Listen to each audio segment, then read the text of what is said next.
bienvenidos al canal de Noticias Directas. La guerra entre Ucrania y Rusia, que logró alterar todos los equilibrios del mundo a la vez y confundió en gran medida a Europa del Este, se convirtió en la lucha por la reputación de Vladimir Putin, sin preocuparse por las pérdidas récord del ejército ruso y las revueltas de la población local. Putin todavía no se dio por vencido en esta guerra. Debido a la guerra de Ucrania, Rusia volvió a las condiciones de la antigua era soviética, tanto económica como militar y políticamente. Las oportunidades socioeconómicas de los ciudadanos que viven en Rusia vieron sus niveles más bajos. Vladimir Putin, por su parte, aseguró la continuación de las disposiciones de movilización, que fueron blanco de flechas críticas en el país, al anunciar que el número de soldados es suficiente y que el ejército ruso ya no será reclutado. El líder Vladimir Putin ha iniciado una movilización secreta en el país. Esta práctica, apoyada por el Ministerio de Defensa ruso, incrementó al máximo la ola de rebelión en el país. Desde este periodo, los eventos negativos que ocurren todos los días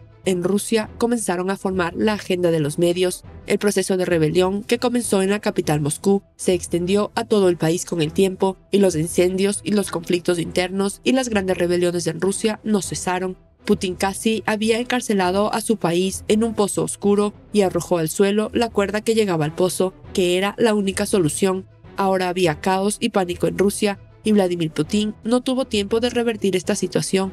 Todos los días llegaban desde Rusia noticias de disturbios, protestas, enfrentamientos, incendios y muertes. Incendios y explosiones, especialmente en Rusia, ha aumentado su impacto en el último periodo. Hubo grandes explosiones de incendios en diferentes partes de Rusia casi todos los días. Recientemente, un incidente que tuvo lugar en las instalaciones petroleras más importantes de Rusia sacudió la agenda. Esta instalación también albergaba los oleoductos de Transneft, gigante mundial e incluso número 1 en su ramo. Ahora pasamos a los detalles de esta llamativa noticia. Una refinería de petróleo en la ciudad rusa de Angarsk, cerca de la frontera con Mongolia, se incendió. El hollín negro provocado por el incendio en la refinería cubrió el cielo.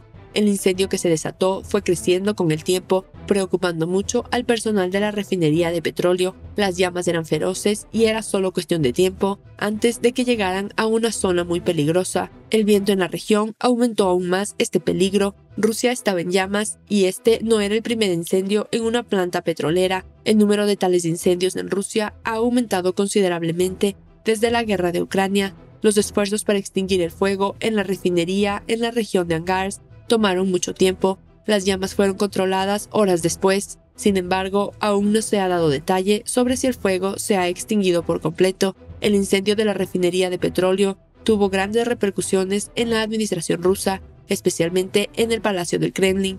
Vladimir Putin ya no pudo evitar que ocurrieran eventos tan negativos en Rusia. El líder ruso, cuyo poder se vio sacudido, estaba muy preocupado por los incendios y las explosiones. Como resultado de estos hechos, el pueblo ruso no tuvo paciencia y los movimientos de rebelión llegaron a las fases de línea. El estadounidense Igor Shishko, en la frontera con Ucrania, compartió las imágenes del incendio. Debajo del video, Shishko escribió: "La refinería de petróleo está en llamas en Angarsk, a unos 300 kilómetros al norte de la frontera con Mongolia". El video compartido por Igor Shishko mostró las llamas feroces en la instalación que procesa el petróleo crudo de Siberia Occidental, entregado a través del sistema de oleoductos Transneft. El periodista Adam Porter-Nesur también afirmó que el incendio comenzó ayer en Twitter, pero no hay indicios de cuándo estalló el incidente hasta el momento. El gobernador de la región de Irkutsk, Igor Kovtsev, anunció que el Ministerio de Situaciones de Emergencia de Rusia controló las llamas. Se inició una investigación sobre las causas del incendio en Angarsk.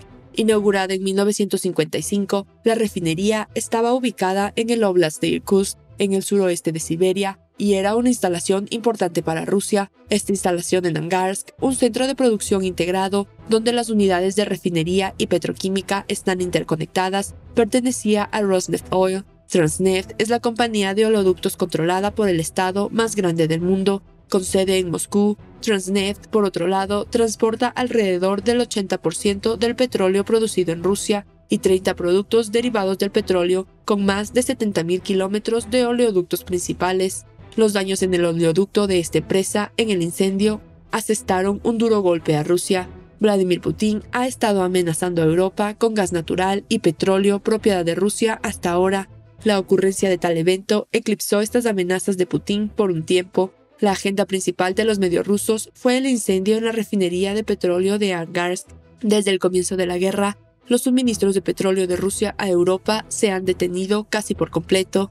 Alemania y Francia, por otro lado, se han comprometido a brindarse apoyo mutuo para llenar el vacío, según el acuerdo conjunto firmado entre el canciller alemán Olaf Scholz y la primera ministra francesa Elisabeth Borne. Alemania suministrará electricidad a Francia y a cambio el gas natural que tanto necesita. Hablando después de la ceremonia de firma en Berlín, Scholz dijo que los amigos se ayudan mutuamente en caso de necesidad. Miss Borne reiteró este sentimiento, diciendo que la amistad entre los dos pesos pesados europeos es muy importante.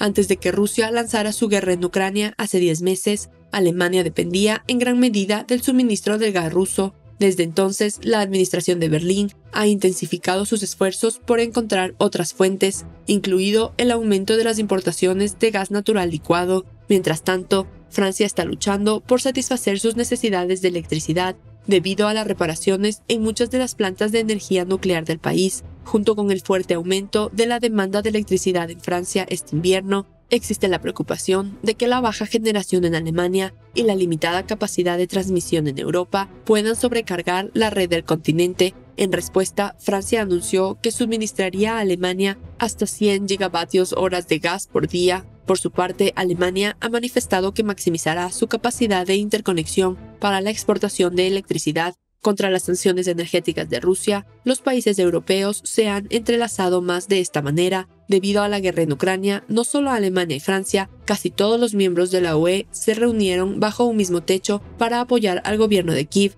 Esta solidaridad, apoyada por la administración estadounidense, no se experimentaba desde hace mucho tiempo en la arena política mundial. Tras conocerse la noticia de esta cooperación bilateral, en la que Alemania y Francia dan ejemplo al mundo, el presidente ruso Vladimir Putin mantuvo una conversación telefónica con el canciller alemán Olaf Scholz sobre la situación en Ucrania. En la reunión donde se discutió la situación en Ucrania, Putin expresó sus principales enfoques sobre las acciones de Rusia en Ucrania. Durante la reunión, el líder ruso llamó la atención sobre la línea destructiva de los países occidentales, incluida Alemania, que equiparon a la administración de Kiev con armas y entrenaron a los soldados ucranianos, y señaló que todo esto y el apoyo político y financiero de Ucrania hicieron que Kiev rechazara la idea de negociación. Putin instó a la parte alemana a reconsiderar su enfoque en el contexto de los acontecimientos en Ucrania. En la reunión también se discutieron los ataques con misiles del ejército ruso contra Ucrania, aunque las fuerzas armadas rusas durante mucho tiempo evitaron los ataques con misiles contra cientos de objetivos en el territorio de Ucrania.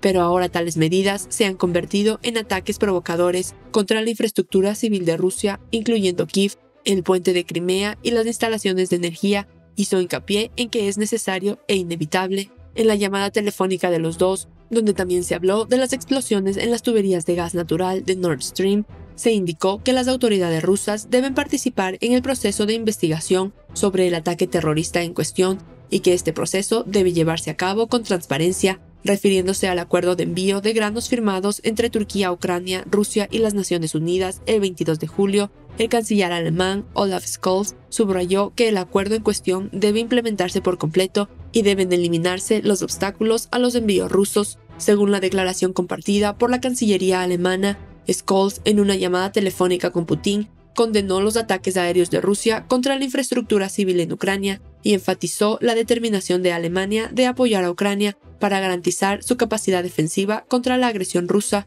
En la reunión, Scholz instó a Putin a encontrar una solución diplomática lo antes posible, incluida la retirada de las tropas rusas. Los dos líderes también discutieron la situación alimentaria mundial, que ha sido particularmente angustiosa debido a la guerra, destacando la importancia del acuerdo de granos recientemente ampliado bajo los auspicios de la ONU. Además, al final de la llamada telefónica, Scholz y Putin acordaron continuar el contacto. Quizás el próximo contacto de estos dos pueda afectar la guerra en curso en Ucrania, permitiéndoles llegar a conversaciones de paz en un tiempo mucho más corto. Cada paso que se da en este sentido es como el oro. Por eso, tales contactos y acuerdos sobre la guerra son vitales. No olvides suscribirte a nuestro canal y activar las notificaciones para recibir información sobre nuevos videos. Gracias por mirarnos.